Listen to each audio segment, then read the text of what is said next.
Hello, Dr. Peggy Swigert. It is a pleasure to finally get a chance to actually speak with you. My name is Jeremiah Rowe.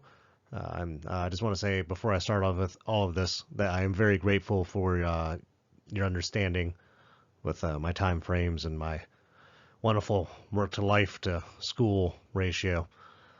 So, thank you very much. And with that beginning, I know this is supposed to be a presentation towards majors and minors of human resources in college. So let's snap right into that. And here we go. First slide. Now that I have your attention, students, I'm very sorry I fooled you. We are not here to talk about beer today. We're here to talk about human resources. My name is Jeremiah Rowe. And let's just dive right into it because I know it's not the most interesting thing, but we all know that human resources is the heart of business. So let's jump into this. I love this quote here. It's by Mark Holliday. Employee recognition programs are designed to acknowledge the accomplishments of people within your organization.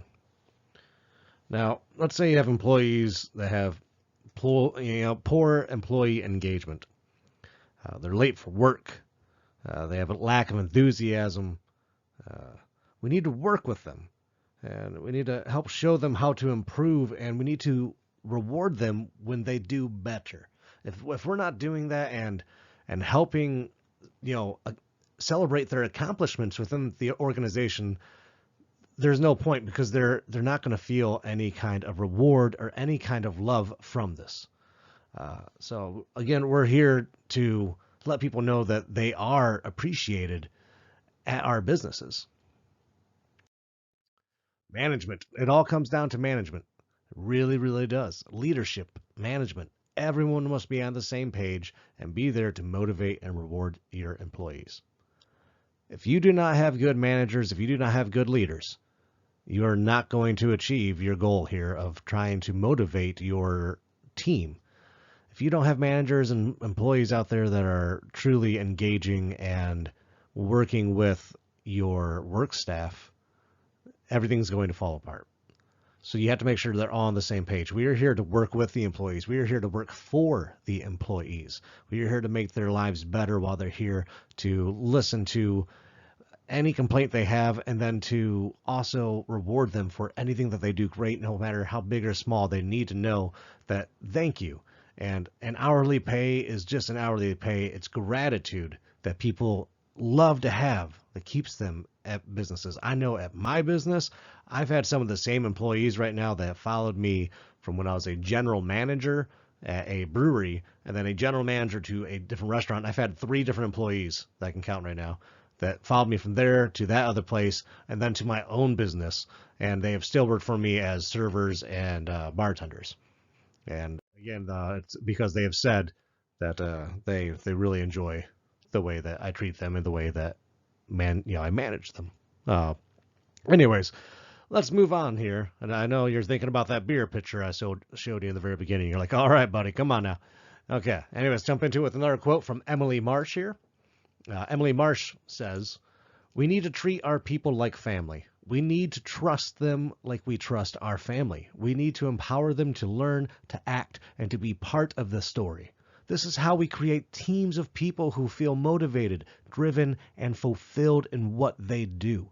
This is how we attract and retain our staff. Only then can we succeed as a business." And I fully agree with Emily here, and I think you do too. We need to treat our people like family. Sometimes people used to say, don't do it. It makes people too complacent, they feel like they can step wherever they want. That's not true. You still have to have rules. You still have to have your regulations. And people will abide by them if they're treated like family. Your regulations to some could be stupid if you always have to wear a uniform. Some people might be upset about that, but the more that you appreciate them and work with them, the more they're going to feel like a family and want to be a part of it and wear that uniform with pride. And that's how we, again, attract and retain our staff, as Emily Marsh so elegantly said right there. And then we can succeed as a business. Let's continue on. Now, remember, the biggest thing is remember to check before you hire. Do they actually want to work here? will they enjoy working here? If you have a person who comes in, they have 20 years of experience in a printing press and they love it and they say it's everything, and you are a, I don't know, a manufacturer of cow milk, at a pasteurizing facility or something, do you really think he's going to enjoy that? Is that really the right person for the position? Are they going to enjoy it there? We need to go ahead and realize who we're hiring before you give them that green light. Don't push someone into a position that they might 6 months from now, a year from now, realize this isn't what I quite wanted. I do not enjoy it. So make sure you're good on the hiring tactics and that your HR is really 100% out there beforehand, because you can't reward anyone or appreciate anyone if they don't want to be there themselves. All right, guys, got another one for you. Here we go. You are hired. That's when you hire them. You hire them after you know that they're good for the place, and then you know that your rewards and your appreciation is not going to go underappreciated yourself. It all starts at the very beginning.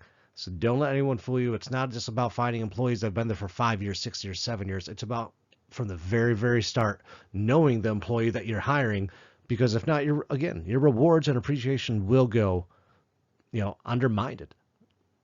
And last but not least for you, we just have our reference page here, guys. So I used 2 different references. I did not have a third that I really found that didn't really, pretty much all said the same stuff. So I didn't want to just over berate you with the same information here. Berate, forgive me there. Anyways, to my class of college students, now you can get out of here if you want to go drink your beer, whatever you want. If not, I'm always here for you to talk to me about anything human resources. I love it. I have 22 employees of my own right now, and I'm always interested in hearing other people's theories. And my employees range from 17 years old all the way up to 63 from one of my cooks that I have. But all right, besides that, Dr. Peggy Swigert, thank you very much for letting me speak in your class. I hope you enjoyed this. And thanks again for everything you've done. Hope you enjoyed some of the little humor parts in there. Take care.